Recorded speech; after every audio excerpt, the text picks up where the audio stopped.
deal. But joining us in studio now, the director of the Office of Business Development for the Mississippi Department of Rehabilitation Services, Josh Woodward, joins us. How are you today, Josh? Very well. Thank you for having me.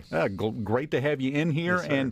And we were having a good conversation before we went on. Before we get into, particulars, before we wade off into the weeds here, Sure. Just give us an overview. What do you do? What does your office provide to people? Sure. So, like I said, I'm the Director of Business Development for the Department of Rehab Services, and MDRS is always the inside joke there is that we're the best kept secret in Mississippi. Everybody knows of all of the heavy hitter state agencies. We're kind of this outlier to some extent, and I always tell my staff, when you're in a sales and marketing type job, when somebody doesn't know who you are, that's not a positive. That's not a good thing.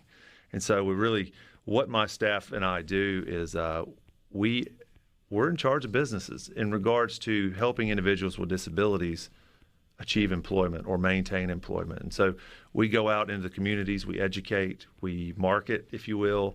We help connect our clients that we serve, the Mississippians we serve, to job opportunities that we maybe create or help kind of pave the way towards.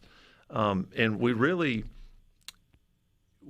we try to partner with a business to help them achieve goals, become a more diverse workplace, and ultimately, if we're able to serve a business well, it helps us serve the clients we serve to the utmost ability. So it's kind of a dual client situation, but it's all about educating and putting people to work. Well, and the phrase that you used just then, let's pull that out for a second here.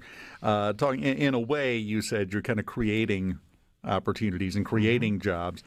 And I don't want to put words in your mouth, but what you're talking about is sometimes there are going to be business owners that it just literally hasn't occurred to them that this is an opportunity, and they don't know the advantages. They don't know the things that they can get that are a benefit to their business out of taking a look at this. So when you say creating jobs, you're not hiring people, you're getting people hired, but you're kind of turning the light on for some people. Absolutely. I mean, the vast majority of the time when we step into a business and the business owner or the managers or whomever that may be have not heard about us or understand what we do, when you say disability, there's a sense of anxiety that immediately comes up. People always, my business background coming out here a little bit, people are in the business of hiring assets, not liabilities. Well, in our culture, people associate the word disability with liability. And so they think, I'm not going to do that right now. That's a good thought, but I'm not going to entertain that idea. And what we try to do is come in and educate. We try to create a pathway to employment for these individuals by kind of buttering the bread for the business, if you will, to help them entertain this idea without having to put a lot of skin in the game on the front side. We do that through training programs for the clients. One of our biggest assets has been our internship program, where we are able to put a person with a disability into a job tentatively. We can cover the cost of that salary and that workers' comp for a period of time while the person works to prove that they can do what they can do. But it also allows the business to not really have any skin in the game on the front side. They get to see the person for who they really are. And once the scales are removed from their eyes, all of a sudden they realize this is a person with value, not some liability. And then it's game on after that. It changes it from something they need to do to something they want to do. Absolutely. And you hate to use this word, but there's so much fear involved for a business on the front side of doing this. And it's unfortunate for the individuals with disabilities because they had no control over these situations in their life. What we're basically doing is going out there, marketing them, and helping educate the general public on these are people of value. And once you see a business owner's eyes click to where they actually see that person as a person of value, they can't get enough of them, and then you kind of have some different problems, which are awesome, where you're trying to, they want as many as they can get, and all of a sudden we're scrambling over there. So you're out. You have nobody to give to them, which is exactly the problem you want to make for yourself. If we have that problem, we're doing okay. Exactly. And, you were talking about disability equals liability in a lot of people's minds. Yes, sir. It has always been a branding problem with that word because it immediately conjures up an image, it conjures up emotions, it conjures up an attitude. That's right. Deservedly or not, usually not, it's still going to conjure it up. There have been attempts to try to change that and call them differently abled or things like that. That's not effective. That's not going to deal with the problem. You have to deal with it head on and change the connotation of the word. Absolutely. It goes back to culture. It's a culture thing and it's no one's wrong or right in that. It's just where we came from. And the only way to really break that down and to get through that is to open the eyes of the able-bodied. It's not the individuals with disabilities that is necessarily the issue there. It's the able-bodied population who has a perspective that isn't all the time correct. And what we do a lot of is trying to break down those barriers and, especially in these unique economic times that we have. That's the nicest way I've heard that put all month. And so, it's kind of created a different dynamic than we're used to. So, well, I would assume that it might be a little easier to get some business owners to take a look at it, or is that the case? Absolutely. We have. It has been a unique scenario. I'll give you that. It's been something that over the past few months, in the past, where we would be beating businesses' doors down, trying to pave the way for these folks, the businesses are beating our doors down, and it's been an interesting thing to deal with, because in the past where we had supply, but demand might have been a little low. Now demand is sky high and supply is not there all the time. And, being in sales in my past careers, and I guess quasi sales at this point, when you can't deliver a product, that gets pretty frustrating. Especially when people are standing at your door screaming for it, wanting it, desperate for it in some cases. And so, that drives me to another point of, if there are individuals with disabilities out there who want to go to work, who are trying to achieve employment, or maybe have obtained a disability and are trying to maintain employment, we want to know about you, because we have businesses that are actively searching for qualified, good people. And, we're able to try to pave the way for them to do that. And we do it in a fashion to where, it's as smooth as possible for all parties involved. And that's the trick. That's what we're trying to do. You're a wheel greaser. Absolutely. That's what you are. You grease the wheels in all directions, and then we're trying to keep everybody happy and make it run as smooth as we can. No, that's all you can do. And you called it unique economic situation, circumstances. That may be the understatement of a lifetime. But have you seen a drop in the number of people coming to you for help on the disability side as opposed to the business side? Or is it about the same? It's just that the demand has shot up so high that it's dwarfing it. I'm hopeful that it is the demand. I'm sure to some extent it is not, but I'm hopeful that it is the demand. And of course I won't dive off into federal regulation today and put you to sleep, but a lot of what we do also is educating the public and businesses and, parties involved. And it's allowed us a strong opportunity to do that. But at the end of the day, in vocational rehabilitation, and this is not just Mississippi, this is something that happens in every state and U.S. territory, everywhere. Vocational rehabilitation is a thing.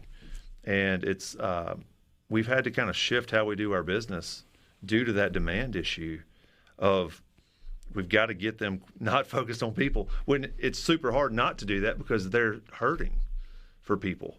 But we're not turning any conversation away. So, well, if nothing else, you're busier now. Absolutely. No shortage of conversations to have. Much fewer naps at the desk, I would suspect. Don't be telling my boss that, man. I don't know what you're talking about. That's right. You look bright-eyed and bushy-tailed. Thank you. I appreciate that. We're going to take a break, doze off for a few minutes. Can you stick around, Josh? Yes, sir. We'll get his nap in during the break, and then we'll continue with Josh Woodward here on Middays, SuperTalk, Mississippi. To get you some business, Josh, on the C Spire text line, 601-879-4395. Have a text here from the 601, says, I know a guy who had a stroke. Mm-hmm. He can walk, but very slowly. He drives also, and he wants to work. Can you help him? Absolutely. That's what you do. That's what we do, exactly. We, it's funny that it was mentioned. When I came to MDRS, I guess it's been about 6 years ago now, the first case I had the opportunity to work with was a Mississippian who had a stroke. And he had some mobility issues on one side of his body, and he had been at this certain company for years and years. And it was evident that the company didn't want to lose him, and he didn't want to go home, but he couldn't keep up with his workload anymore, and so there was an issue there. And so thankfully, the company was good enough to come to the table with him, and we were able to provide some accommodations to where he could actually speak to his computer versus typing. And last I checked, he's still there. And so, I mean, that's what we do. I mean, it sounds glamorous. It's not all the time, but you're helping people, and if somebody's out there, I mean, and not every case is easy, and sometimes it's murky and muddy, and you got to get in the weeds, and but it's what we do.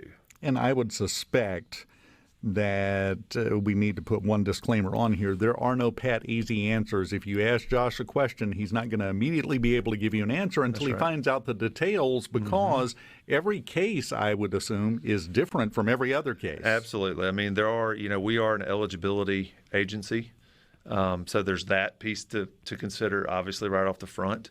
But yes, I remember one of my staff, I'm blessed with a great crew of folks that help me do what I do, every day. But one of my staff, I was going through paperwork and I was looking, and I noticed that she had been holding on to this client for a while. And I called and I was like, what are we doing? Like, we got to get moving on this. I mean, this is a life right here. This line on this paper is a person. We need to get moving and find this dude employment. And she was just adamant about not giving up. And come to find out, I mean, the guy lived in rural Mississippi, had a very specific education and set of skills. And, I mean, it took her a long time, but she found him a job. And I think it was a remote opportunity where he could work from home. But after that, I couldn't say anything to her, because she just was bullheaded to the point. I mean, and that's the blessing of a lot of the folks at MDRS, is that they understand disability. They, in a lot of cases, either themselves or somebody they know has been affected by disability. And so it's not just a job, it's a passion. You're out there trying to move the needle for this person because you know how it affects their life. And so when all of that passion is kind of pushed in the right direction, it can do some great things. And like you said, it's not always easy. Very rarely is it easy.